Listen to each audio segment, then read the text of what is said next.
In the isolated coastal town of Blackmere, where the sea always seemed a shade darker, and the wind carried a chill even in the height of summer, the townsfolk had long whispered of the void. They spoke of it in hushed tones over flickering candlelight, as if their words alone could summon it. The void was said to be an ancient, unseen presence that dwelled deep beneath the cliffs, a remnant of a time before time. Most dismissed it as an old fisherman's tale, but some believed, and those who believed were never quite the same. Among them was Dr. Eliza Thorne, a marine biologist who had recently inherited her late uncle's estate on the outskirts of Blackmere. A skeptic by nature, Eliza's scientific curiosity was piqued when she found her uncle's journals filled with cryptic entries about the whispers and the void. Her uncle, once a respected professor of marine geology, had become a recluse in his final years, obsessed with the folklore of Blackmere. The void is alive. It speaks in the language of the deep. I hear it in the waves, in the echoes of the caves. The whispers grow louder each night. Eliza dismissed the writings as the ramblings of a man succumbing to dementia, but the more she read, the more unsettled she became. The entries described strange phenomena, tides that rose without warning, a persistent hum that seemed to emanate from the cliffs, and most disturbingly the disappearance of several locals who had ventured too close to the caves. Determined to uncover the truth, Eliza began her research. The townsfolk were wary of her inquiries, their eyes shadowed with fear.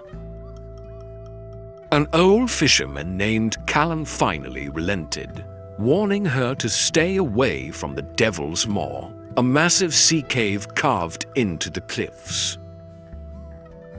"It's not just a cave," he said, his voice trembling. "It's a gateway. Those who hear the whispers don't come back." Eliza's skepticism wavered as she stood at the edge of the Devil's Maw. The air was thick with salt and an oppressive stillness. The tide receded, revealing the entrance to the cave, a jagged maw that seemed to breathe with the rhythm of the waves. She stepped inside, flashlight in hand, her boots crunching against the damp rocks. The whispers began softly, like a distant murmur. She paused, her heart pounding. The sound grew louder, distinct yet incomprehensible, as if the sea itself was speaking to her.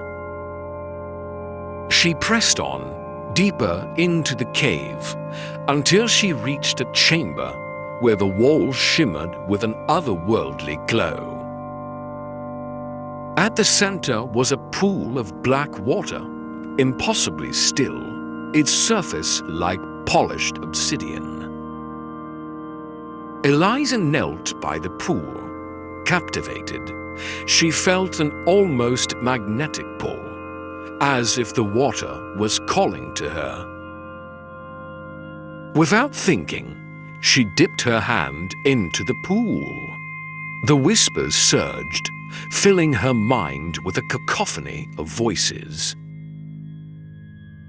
Visions flooded her consciousness, a vast, churning abyss. Ancient, writhing forms, and an overwhelming sense of dread. She pulled her hand back, trembling. The water clung to her skin, cold and viscous, as if alive. Her flashlight flickered and died, plunging her into darkness. The whispers grew deafening, and she realized they were not external, but inside her mind. She stumbled out of the cave, gasping for air, the whispers echoing in her skull. Over the following days, Eliza became consumed by the whispers. They spoke of knowledge, of power, of truths hidden beneath the surface. Her dreams were filled with visions of the void, an immense entity that slumbered in the depths, waiting to awaken. She began to lose time, waking to find herself scribbling incomprehensible symbols or standing on the cliffs, staring out at the sea. The townsfolk noticed her change. Callan confronted her, but she was beyond reason. The void isn't evil, she told him. It's misunderstood.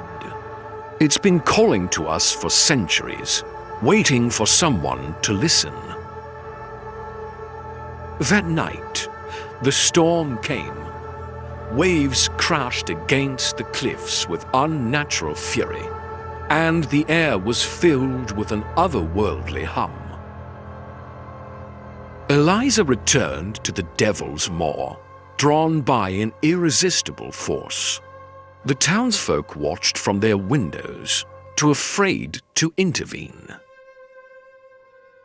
Inside the cave, the pool pulsed with light, casting shadows that writhed like living things. Eliza stood at the edge, her reflection distorted and alien. The whispers reached a crescendo as she stepped into the pool, the water rising to envelop her. She felt herself sinking, not into water, but into an infinite void.